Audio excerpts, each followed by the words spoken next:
कहानी की शुरुआत होती है एक शांत सा बच्चा विंसेंट को दिखाते हुए, जो अपनी माँ के कहने पर बड़ी ही आराम से खाना खा रहा है, जबकि उसका दूसरा भाई विक्टर बहुत ही बदतमीज है। खाना खिलाने के लिए भी उसे चेयर से बांधना पड़ता है। इसके बाद कहानी चली आती है लगभग 30 साल आगे। दिखाया जाता है कार्ली अपने बॉयफ्रेंड वेड और बाकी साथियों के साथ फुटबॉल मैच देखने जा रही है। जल्दी पहुँचने के लिए ये शॉर्टकट लेते हैं, पर रात बहुत हो गई है तो यहीं पर कैंपिंग के लिए रुक जाते हैं। लेकिन यहाँ कहीं से बहुत ही गंदी बदबू आ रही है, लेकिन फिलहाल वो इस पर ज्यादा ध्यान नहीं देते। कुछ देर बाद इनकी तरफ कोई ट्रक लेके आता है जो अपनी लाइट्स ऑफ नहीं कर रहा। इन्हें बहुत ही परेशानी हो रही है। वो उसे कहते भी है बंद करने के लिए, पर वो आदमी नहीं सुनता। तब कार्ली का भाई निक उसकी लाइट्स फोड़ देता है। इसके बाद वो आदमी यहाँ से चला जाता है। ये सभी सो जाते हैं। फिर हम देखते हैं कोई इन्हें रिकॉर्ड कर रहा है। कार्ली को इसकी अंदेशा होती है। वो बाहर निकल कर देखती भी है, लेकिन कोई नजर नहीं आता। तो ये बिना टेंशन के फिर से सो जाते हैं। सुबह उठने में इन्हें काफी देर हो जाती है। ये निकलने के लिए तैयारी कर रहे होते हैं, लेकिन वेड नोटिस करता है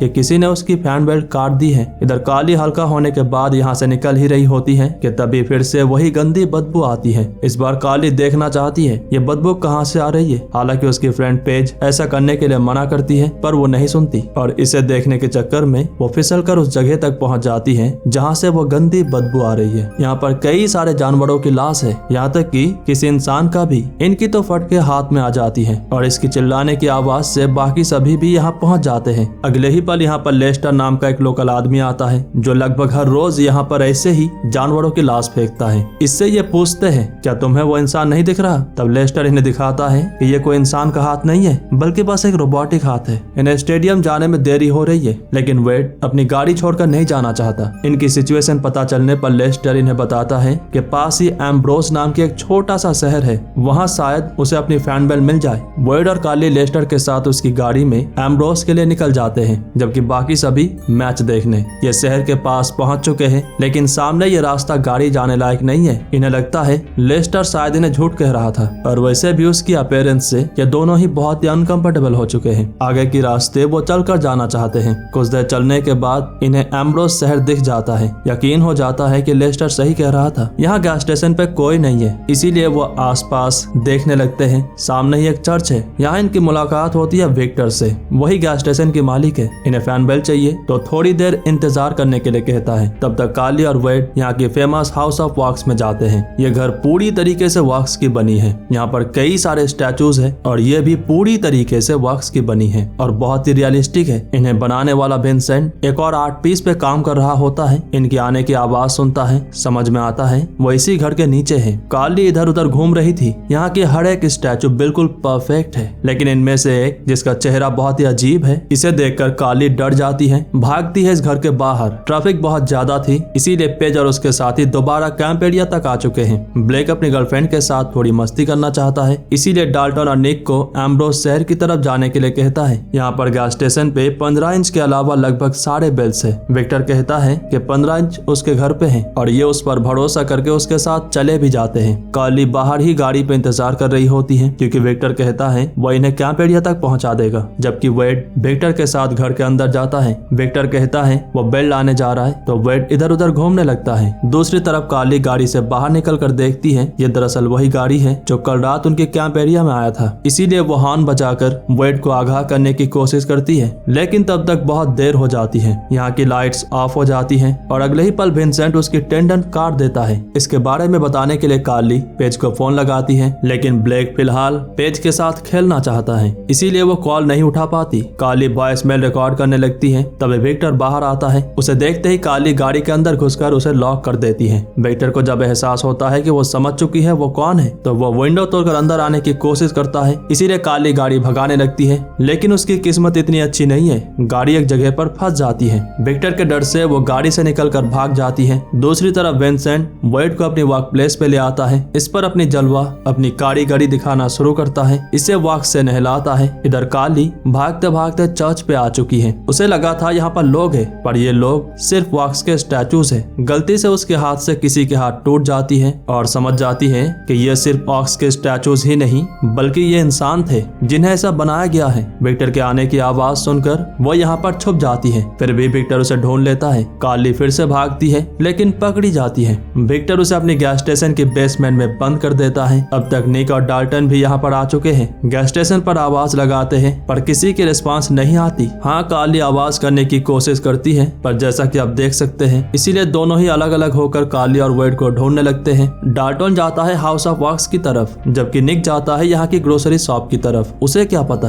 ये ग्रोसरी शॉप सालों से बंद है। कार्ली आवाज ना कर पाए इसीलिए विक्टर उसके लिप्स को ग्लू से चिपका देता है। फिर अपनी गैस स्टेशन से बाहर आता है। निक उसे देखकर पूछता है क्या उसने किसी नए लोगों को यहाँ पर देखा है, लेकिन विक्टर सीधा मना कर देता है। कार्ली यहाँ से अपनी उंगली निकालकर ध्यान खींचने की कोशिश करती है, लेकिन विक्टर उसे देख लेता है और उसकी फिंगर टिप काट देता है। निक यहाँ से जाने लगता है और उसके साथ विक्टर भी। अगर कुछ गड़बड़ होती है तो उसे निपटाने के इरादे से कार्ली बड़ी मुश्किल से अपने लिप्स को अलग करती है, फिर मदद के लिए चिल्लाने लगती है। ये सुनते ही विक्टर निक को मारने की कोशिश करता है, पर निक किसी तरह से गैस स्टेशन के अंदर चला आता है और इसे अंदर से लॉक कर लेता है। फिर अपनी बहन के पास आकर उसे आजाद कर लेता है। दूसरी तरफ डाल्टन अपने फ्रेंड्स की तलाश में हाउस ऑफ वॉक्स में आता है। देखता है कि वेड पियानो के पास बैठा हुआ है, पर यह दरअसल उसकी स्टैचू है। डाल्टन समझ नहीं पाता, उसे उठाने की कोशिश में उसकी चेहरा ही बिगाड़ देता है। अचानक विंसेंट उस पर हमला करता है, लेकिन इसकी असर वेड पे हो जाती है। इस सदमे से वो बेचारा टपक जाता है। डाल्टन भागने की कोशिश कर रहा था, पर इसका कोई फायदा नहीं होता। विंसेंट उसके सर धड़ से अलग कर देता है। इधर कार्ली और निक मदद की तलाश में इस घर के पास आते हैं। इन्हें लगा था यहाँ पर कोई जिंदा है, पर यह भी बस एक स्टैचू है, लेकिन बस एक असली इंसान की। दूसरी तरफ ब्लैक अपनी गर्लफ्रेंड की लेने की तैयारी में है, तभी उसकी म्यूजिक बॉक्स बंद हो जाती है। इसे देखने आता है और यहाँ फोन पर कार्ली की वॉइस मेल देखता है। उसे सारी घटना के बारे में, विक्टर के बारे में पता चलता है, लेकिन तब तक बहुत देर हो जाती है। विंसेंट इसे निपटा देता है। इसके बाद पेज को निपटाने जाता है, लेकिन वो भाग जाती है, छुप जाती है एक शुगर मिल के अंदर। लेकिन इतना भागने भगाने का, इतना छुपने छुपाने का कोई फायदा नहीं होता। विंसेंट एक रॉड उसके सर के आर पार कर देता है, फिर डाल्टन के कैमरे से उसकी डॉक्यूमेंट्री बनाने लगता है। इधर विक्टर दोबारा इन पर हमला करता है। ये भागकर थिएटर के अंदर चले आते हैं और इन स्टैचूज के बीच चुपचाप बैठ जाते हैं। फिर भी विक्टर इन्हें देख लेता है। वो कार्ली पर गोली चलाता है, वो बच जाती है, भागती है यहाँ से बाहर, और जैसे ही विक्टर उसके पीछे आता है, निक एक तीर सीधा उसके सीने पे मारता है।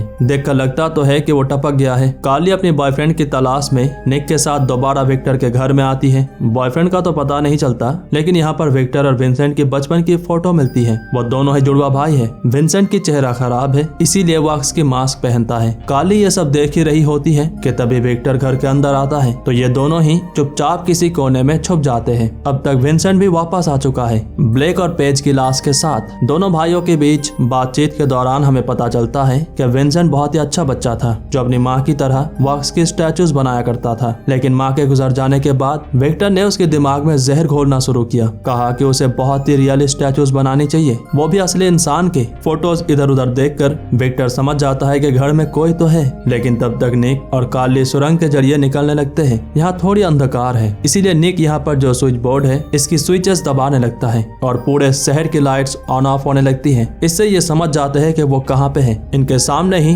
डाल्टन की डेड बॉडी है, जिसे अगली वॉक्स की स्टैचू बनाने के लिए तैयार किया जा रहा था। निक इसे छुड़ाने की कोशिश करता है, पर इसकी सर धड़ से अलग हो जाती है। अगले ही पल यहाँ पर विंसेंट आता है। निक के साथ उसकी लड़ाई होती है, पर मौका मिलने पर निक यहाँ पर गर्म वॉक्स फेंक देता है, जिससे यहाँ पर आग लग जाती है और इन्हें भागने का मौका मिलता है। ये चले आते हैं हाउस ऑफ वॉक्स के अंदर, लेकिन फिर से इनकी सामना होती है विक्टर से। निक और विक्टर के बीच लड़ाई होती है, जिसमें विक्टर उस पर हावी होने लगता है। कार्ली उसकी मदद करने की कोशिश करती है, लेकिन विक्टर उसे एक मुक्के में ही सुला देता है। विक्टर निक को लगभग मारने ही वाला है, लेकिन पीछे से कार्ली बेसबॉल से उस पर हमला करती है और इतना मारती है कि उसके सर की कीमा बना देती है। इधर आग बढ़ती जा रही है और ये जगह हाउस ऑफ वॉक्स के बिल्कुल नीचे है। इसके असर से घर पिघलना शुरू हो गई है। विंसेंट ये आग फाग कुछ नहीं मानता, इसे पार कर लेता है बड़ी ही आराम से। विंसेंट विक्टर की यह हालत देखकर बिल्कुल वाखला जाता है। इसके डर से कार्ली अपर फ्लोर की तरफ भागती है। निक जख्मी है, तो फिलहाल वो अपनी बहन की मदद नहीं कर पाता। कार्ली विंसेंट को समझाने की कोशिश करती है कि उसे विक्टर की बातें सुनने की कोई जरूरत नहीं है,